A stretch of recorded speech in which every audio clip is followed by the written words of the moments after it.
Bismillahirrahmanirrahim. Assalamualaikum warahmatullahi wabarakatuh. Halo anak-anak soleh-soleha, bagaimana kabarnya hari ini? Miss harap anak-anak selalu dalam keadaan sehat ya. Anak-anak, meskipun kita masih belajar dari rumah, anak-anak harus tetap semangat.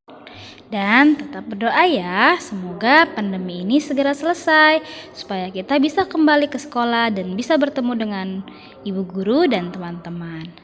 Nah anak-anak, pada hari ini kita akan belajar pelajaran Al-Quran Hadis pelajaran 2 tentang memahami surah An-Nas dan surah Al-Falaq.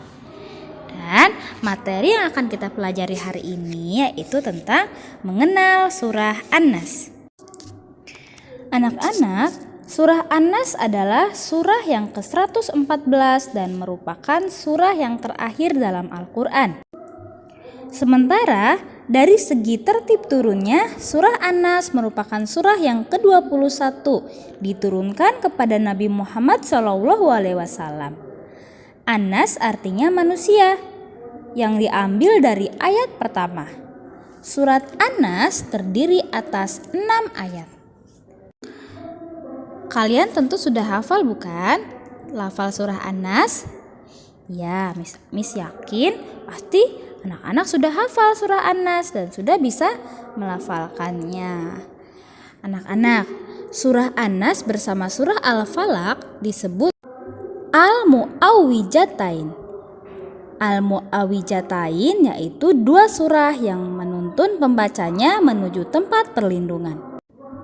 Surah Al-Falaq disebut sebagai Al-Mu'awwizah Al-U'lah.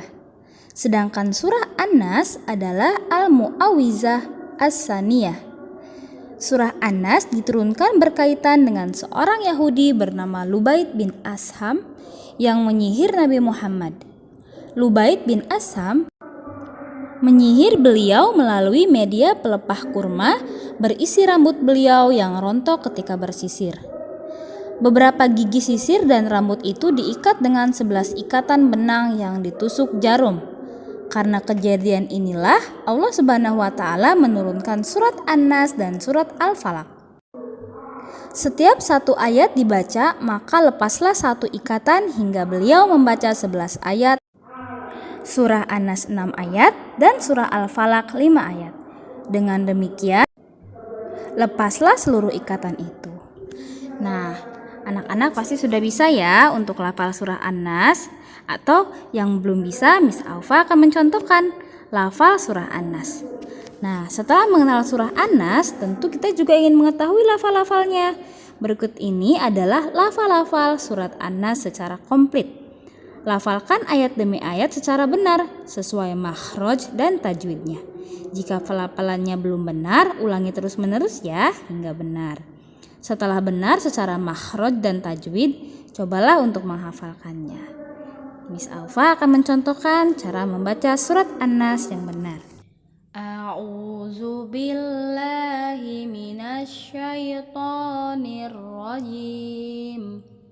Bismillahirrahmanirrahim.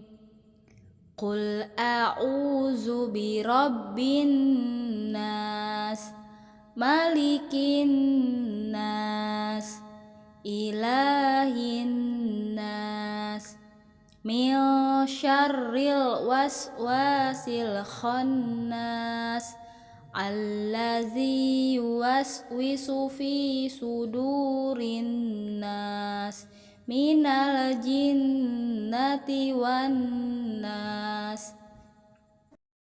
Nah anak-anak, itu tadi lafal surah An-Nas. Kemudian arti dari surah An-Nas kalian bisa lihat di halaman 19.